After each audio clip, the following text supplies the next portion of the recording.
Bienvenue sur la web radio de l'Infectio. Ce podcast vous est proposé par les enseignants de maladies infectieuses et tropicales des universités de Saint-Étienne et Lyon. Il est destiné aux étudiants de deuxième cycle des études médicales et il a reçu le soutien de l'université Jean Monnet. Bonjour professeur Amandine Gagnon-Brunon. Bonjour. Combien de personnes sont touchées par le VIH dans le monde et en France ? Alors, l'Organisation mondiale pour le sida, l'ONU-SIDA, a édité des chiffres d'épidémiologie dans le monde en 2022. En 2022, on estime que 39 millions de personnes vivent infectées par le VIH et près de 30 millions d'entre eux reçoivent un traitement antirétroviral. Et on estime également que 1,3 million de nouvelles infections surviennent chaque année. Pour ce qui est de la France, on estime que 200 000 personnes vivent avec le VIH. Malheureusement, elles n'ont pas toutes été diagnostiquées. Et en 2022, on a enregistré environ 5 000 nouveaux diagnostics.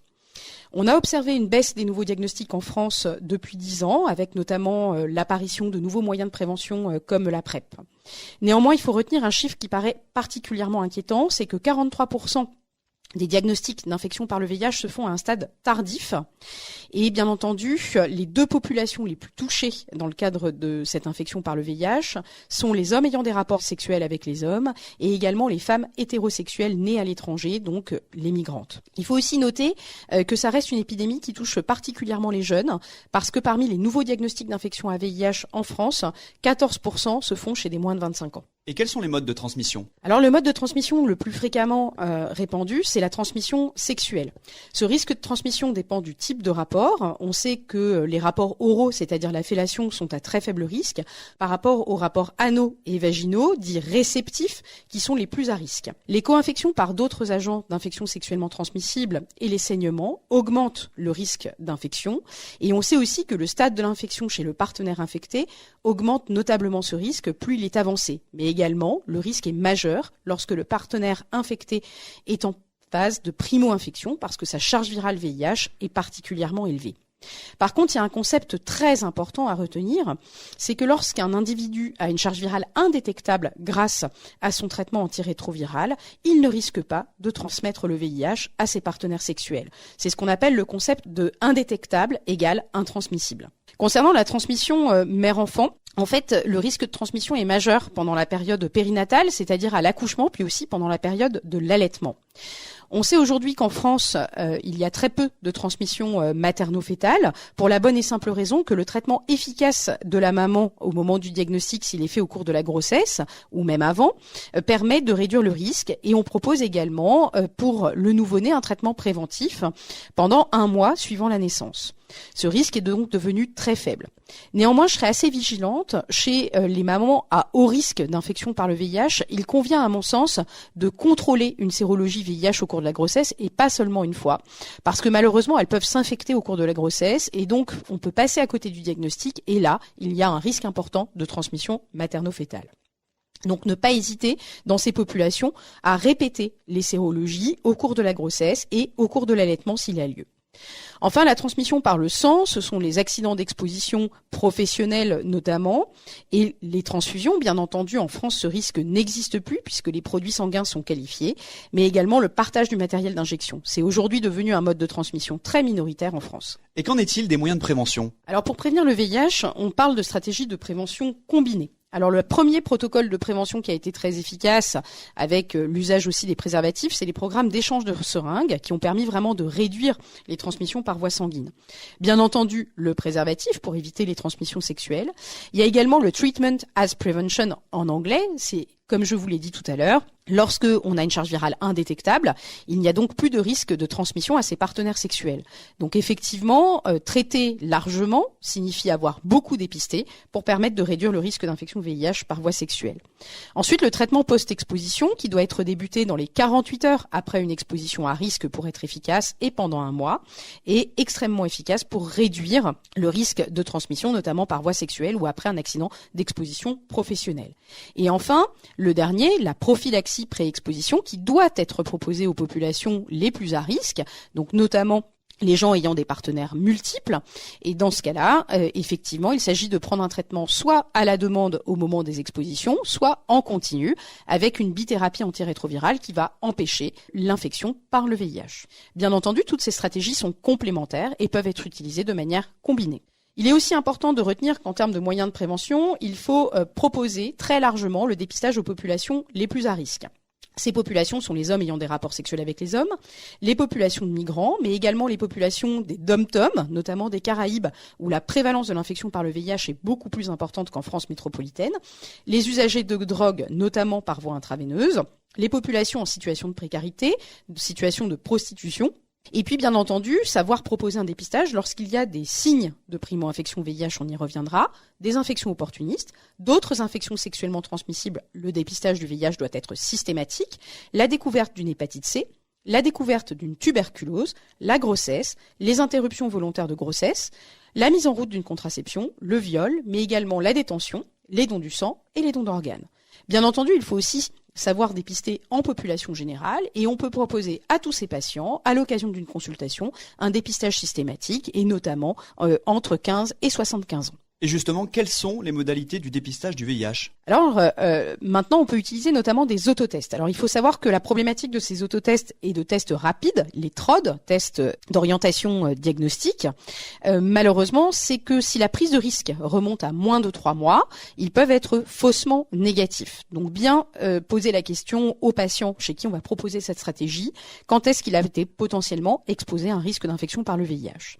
Bien entendu, le gold standard reste la sérologie faite au cours d'une prise de sang qui permet de détecter à la fois des anticorps anti-VIH mais également puisqu'elle combine la détection de l'antigène P24. Et enfin, chez les patients les plus évocateurs de primo-infection VIH, on peut aussi, en plus de la sérologie, compléter avec le dosage de la charge virale VIH lorsqu'on a une très forte suspicion par RT-PCR. Ces dépistages peuvent se faire pour les autotests, ils peuvent être achetés en pharmacie. Les dépistages peuvent aussi se faire de manière complètement anonyme en Cégide.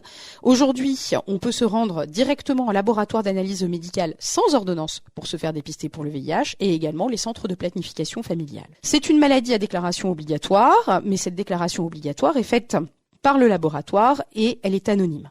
Bien entendu, si un autotest ou un test rapide est positif, il doit être confirmé par une sérologie classique. Et si la sérologie est positive, celle-ci doit être confirmée sur un deuxième prélèvement et avec une confirmation par Western blot. À noter que si vous avez une sérologie positive à 2 reprises avec un Western blot négatif, il convient de compléter le bilan par une RT-PCR pour la mesure de la charge virale, puisqu'on peut être en situation de primo-infection. Il n'y a pas encore eu de production d'anticorps spécifiques du VIH. Quand évoquer le diagnostic de primo-infection à VIH ? Alors le tableau clinique le plus évocateur, c'est un syndrome pseudogrippal prolongé, mais on doit également le proposer un dépistage systématiquement devant une fièvre prolongée, la découverte d'un tableau de polyadénopathie. Les angines peuvent être tout à fait le signe d'une primo-infection par le VIH, la présence d'une asthénie importante, une éruption maculopapuleuse, des ulcérations génitales, des ulcérations buccales, un tableau clinique de diarrhée, de vomissement, et également il peut y avoir des atteintes neurologiques au stade de primo-infection avec une méningite, souvent lymphocytaire, une paralysie faciale ou des polyradiculonévrites. Sur le plan biologique, la primo-infection par le VIH peut donner lieu à un syndrome mononucléosique, c'est-à-dire une hyperlymphocytose avec la présence de lymphocytes stimulés hyperbasophiles, une thrombopénie, une lymphopénie, une leucopénie et également une cytolyse hépatique. Et existe-t-il plusieurs infections associées au VIH ? Alors il faut distinguer les infections associées au VIH des infections opportunistes. Les infections associées au VIH peuvent se croiser quel que soit le taux d'immunodépression chez le patient, alors que les infections opportunistes, quant à elles, apparaîtront chez les patients les plus immunodéprimés, donc avec un taux de CD4 inférieur à 200 par millimètre cube.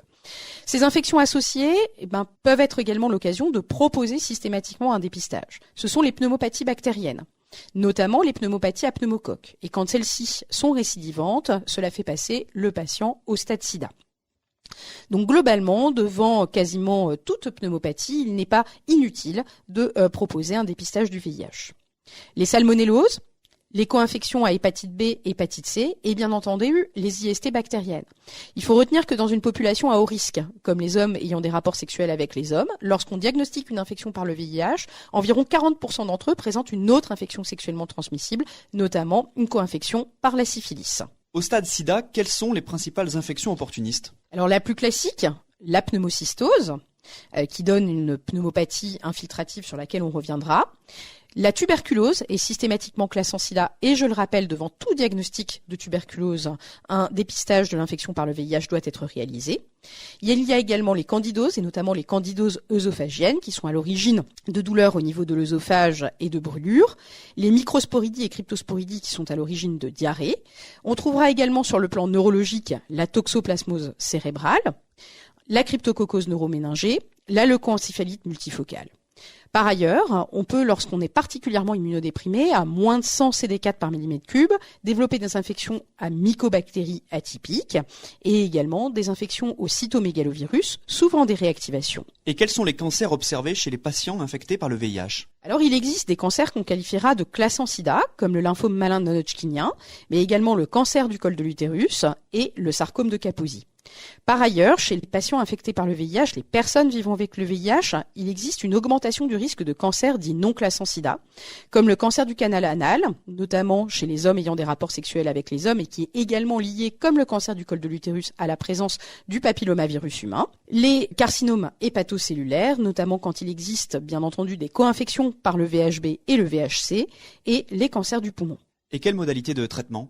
Alors, pour le VIH, il faut savoir que c'est une affection de longue durée. Donc, le traitement est pris en charge à 100%. La prescription initiale doit se faire par un médecin hospitalier, de préférence infectiologue. Tous les patients infectés par le VIH doivent bénéficier d'un traitement antirétroviral. Ce traitement antirétroviral doit être urgemment débuté en cas de primo-infection et d'infection opportuniste, sauf dans le cas de la cryptococcose neuroméningée et de la tuberculose. Alors, pourquoi on ne met pas directement un traitement antirétroviral chez les patients qui ont une tuberculose et une cryptococcose neuroméningée ? Tout simplement parce que, à la mise en route du traitement, on va avoir une remontée de l'immunité qu'on appelle le syndrome de restauration immunitaire systémique et qui peut aggraver certaines manifestations de ces deux pathologies, notamment quand elles sont au niveau neurologique, avec le risque de développer une hypertension intracrânienne. Pour ces deux pathologies, on essaye d'attendre un délai d'une 15aine de jours entre le début du traitement de la cryptococcose et de la tuberculose pour attaquer le traitement antirétroviral. Cette notion sera peut-être amenée à changer au cours du temps. Le traitement antirétroviral, bien entendu, sera poursuivi à vie.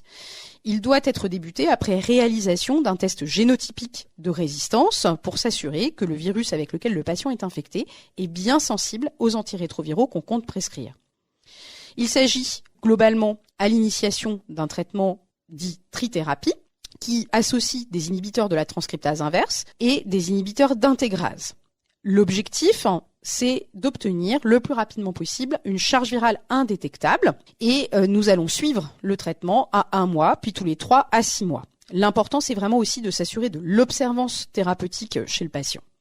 Il faudra aussi prévoir, chez les patients les plus immunodéprimés, donc avec un taux de CD4 inférieur à 200 par millimètre cube, une prévention primaire des infections opportunistes, comme la pneumocystose et la toxoplasmose, si la sérologie toxoplasmose était positive au moment du diagnostic. Et chez les patients qui ont été diagnostiqués d'emblée avec une infection opportuniste, on traite cette infection opportuniste et on propose une prévention secondaire. Enfin, aujourd'hui, on peut parler de simplification thérapeutique et on peut envisager chez les patients qui sont bien contrôlés sur le plan de leur charge virale de passer à une bithérapie. Cette bithérapie d'antirétroviraux peut se faire par voie orale ou même on peut proposer un traitement injectable tous les 2 mois chez les patients qui ont une charge virale indétectable. Et quelles sont les vaccinations des personnes vivant avec le VIH ? Alors, il faut retenir, bien entendu, que le BCG est contre-indiqué. Ces patients-là vont avoir le DTP tous les 10 ans et non pas tous les 20 ans quand ils sont jeunes. On doit proposer la vaccination antipneumococcique avec un schéma qui, pour le moment, repose sur un vaccin conjugué, le Prevnar 13, et le vaccin polysaccharidique, le Pneumovax, environ 2 mois après, ou plus. Mais ce schéma pourrait prochainement changer avec l'arrivée sur le marché de nouveaux vaccins antipneumococciques. Chaque année, les personnes vivant avec le VIH sont invitées à se faire vacciner contre la grippe saisonnière et peuvent également, bien entendu, faire l'objet de rappels de vaccination contre le Covid-19.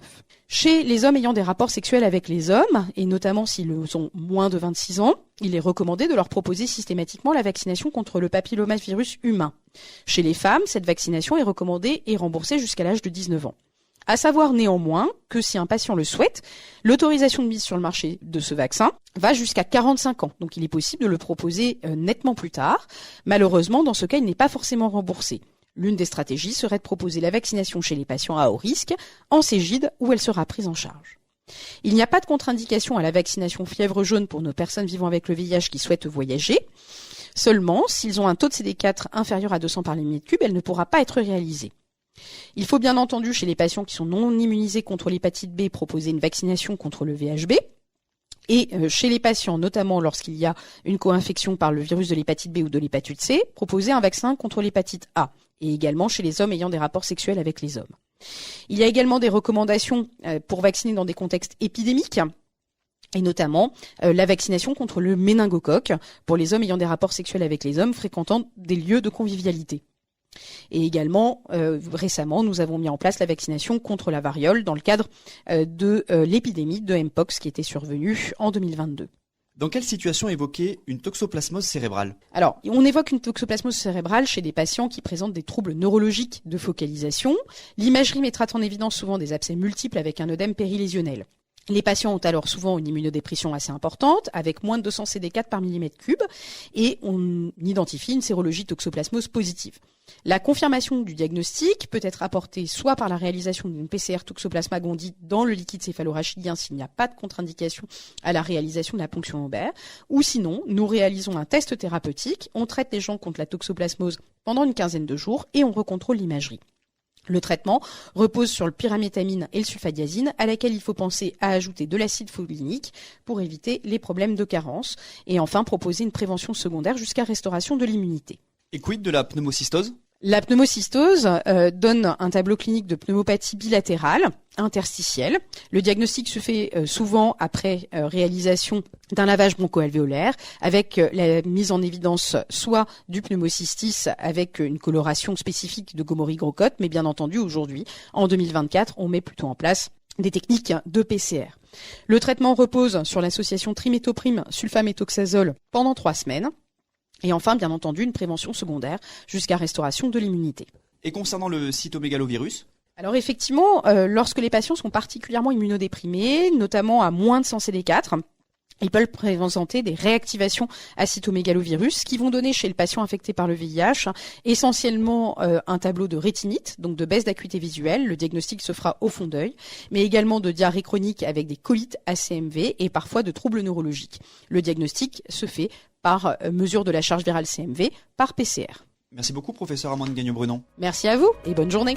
Ce podcast est un complément à l'ouvrage de référence du Collège des enseignants de maladies infectieuses et tropicales, le PI étudiant.